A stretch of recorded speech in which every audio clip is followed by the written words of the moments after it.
होती है, सरकार की क्या भूमिका है, और उसके बाद हम एक बड़ा आंदोलन सब रिपब्लिकन पार्टी के जितने गुट है बम्बई के अंदर, वो सब एक जगह करके एक बड़ा आंदोलन बम्बई में करने की हम तैयारी कर रहे हैं। नमस्कार, इस वक्त मौजूद है मुंबई के बांद्रा पूर्व इलाके में, जहां पे जिस तरह आपको पता होगा कि आज महाराष्ट्र के परभणी इलाके में जिस तरह दलितों पर पुलिस द्वारा किए गए अत्याचार के विरोध में आज people's republican party of Maharashtra के द्वारा यहां पर आंदोलन किया गया है। ज्ञापन देने के लिए लोग यहां पे पहुंचे भारी तादाद में। दो बहुजन समाज है, दलित समाज है, कहीं ना कहीं समय समय पर उन पर होने वाले अत्याचार की बात की जाए तो पूरे भारत में हो रहे अत्याचार का ये विषय है। दलितों पर और मुसलमानों पर होने वाला अत्याचार है, उसके लिए आज यहाँ पर ये लोग आए हैं। एसडीएम को ज्ञापन सौंपेंगे कि इस तरीके का जो हादसा है उसको रोका जाए। अल्पसंख्या पे होने वाले हादसों को और दलितों पे, पिछड़ों पे होने वाले अन्याय के खिलाफ आज ये खड़े। हमारे साथ खुद अध्यक्ष जी मौजूद है, मिलिंद सुर्वे जी, हम उनसे बात करेंगे। सर, क्या कहना चाहेंगे आज जिस तरीके से आज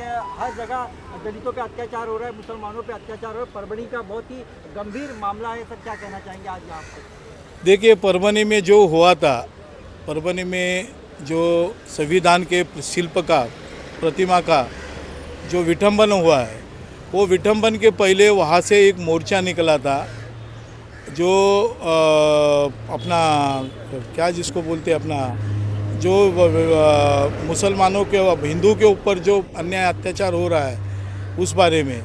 तो उस मोर्चा का जो वहाँ से रैली निकल रही थी, वो रैली जाने के बाद वो जो घटना हुई है उसमें का ही कोई एक आदमी आके उन्होंने इस तरीके से जो इसने विटंबना की उसे तुम आराम से लेके गए पुलिस स्टेशन में, और जो निषेध करने आए संविधान के माध्यम से और सब संसदीय मार्ग से जो अपना जो विटंबना हुई थी उसका जो निषेध करने आए थे, वो निषेध करने के लिए आए हुए लोगों के ऊपर तुमने लाठीचार्ज की, लोगों का कॉम्बिंग ऑपरेशन किया, लोगों को मारा, उनका उम्र देखा नहीं। और इस तरीके की पहली ही सलामी ये बीजेपी के सरकार ने दलित मुसलमानों के बारे में उनकी क्या राय है, आने वाले दिनों में दलित मुसलमान के बारे में वो क्या करने वाली है, उसकी पहले ही जो शुरुआत इन्होंने ये घटना से दी है, परभणी से दी है। और मेरे को लगता है उन्होंने पहले भी विरोध किया था, संविधान बदलेंगे, उनके नेताओं ने जंतर मंतर पे संविधान बदलने की भाषा की थी, और वो उसकी शुरुआतें अभी ये कर रहे हैं इस माध्यम से संविधान के बारे में। लेकिन बीजेपी हमेशा कहती है कि हम संविधान नहीं बदल रहे, प्रोपेगेंडा चलाया जा रहा है अपोजिशन के द्वारा। नहीं, देखो, आज मुख्यमंत्री जी का एक स्टेटमेंट था कि जो जिसने संविधान शिल्प का नुकसान किया है वो मनोरुग्ण था। इसके पहले भी जिसने जंतर मंतर पे जिसने संविधान की प्रत जलाई थी उसको भी मनोरुग्ण कहा गया है। अगर ये सब संविधान के बारे में करने वाले सब मनोरुग्ण है, और जब कोई रास्ते पे आके निषेध करता है उनके ऊपर तुम हल्ला सब कर देते हो। ये हमारा जो आज सहकारी, आज सूर्यवंशी नाम का LLB में पढ़ने वाला, कायदे का अभ्यास करने वाला लड़का जो सेकेंड ईयर में था LLB के, उसको इतना मारा गया लकब के अंदर कि उसकी मौत हो गई, और आज बोल रहे वो हार्ट अटैक से मर गया करके। तो ये बातें ये सरकार ने शुरुआत में ही सलामी दी है कि आने वाले दिनों में हम तुमको रहने देंगे नहीं, काम करने नहीं देंगे।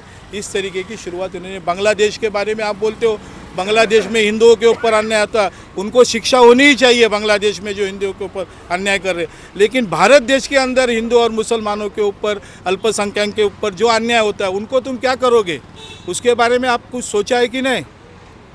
ये जो दलितों के बारे में, मुसलमानों के बारे में जो दिन ब दिन अन्याय अत्याचार हो, बांग्लादेशियों की फिक्र है तुमको, यहाँ के भारत में रहने वाले लोगों की तुमको फिक्र नहीं है।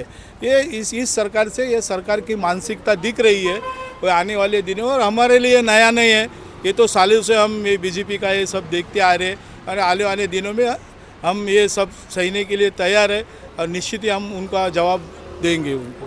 पगड़ी जी, आप क्या कहना चाहेंगे जिस तरह परभणी में हुए हादसे को लेकर बाबा साहब की जो संविधान है उसकी जो विडंबना की गई है, क्या कहना चाहेंगे? देखो, परभणी में जो हो गया वो बाबा साहब के शिल्प का जो कॉपी था उसकी तोड़फोड़ हो गई। लेकिन जो हमारे जो भीम सैनिक है वो भीम सैनिक छोड़ के नहीं तो सब जो अम्बेडकरवादी है, जो संविधान को मानने वाले, वो लोग रास्ते पे बैठे थे। वो रास्ते पे बैठने के बाद पुलिस लोगों ने जानबूझकर उन पर अत्याचार किया, लाठीमार किया। वो लाठीमार करने के बाद पब्लिक भड़क गए, फिर उन्होंने टायर जला दिए। टायर जलाने के बाद वो लोग ने कोम्बी का ऑपरेशन किया।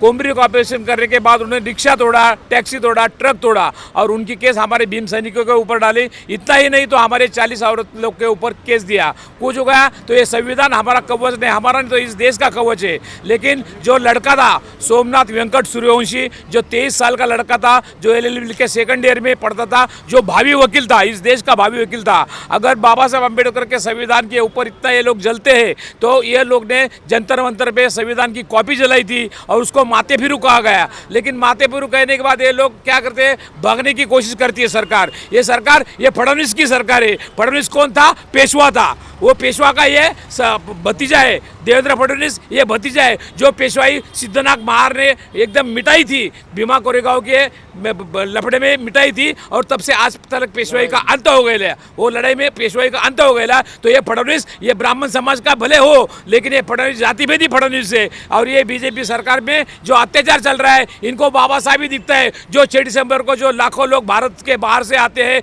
बाबा साहब के पवित्र स्मृति का दर्शन लेते हैं, वो मीडिया वाले कभी बताते नहीं है। मीडिया खाली बाइट लेती है। लेकिन जो 6 दिसंबर हो, 14 अप्रैल हो, जो ऐतिहासिक महाड़ का 14 तले का सत्याग्रह हो, वो बाबा साहब का जनता का ये लोग बताते नहीं। ये लोग जातिभेदी है, ये लोग जातिभेदी है करके साबित हो गया है। जो कोम्बी का ऑपरेशन है वो पीछे लेना चाहिए। जो लड़के का जो मृत्यु हो गई है उसको लाठी मार कस्टडी में मार दिया और बोला कि हार्ट अटैक से मर गया। लेकिन कुछ तो भी भगने की कोशिश सरकार कर रही है। अगर आपको ये सरकार को शर्म होगी तो ये सरकार ने राजीनामा देना मांगता है और संविधान की इज्जत रखनी मांगती है। बोलो जय भीम के नारे पे।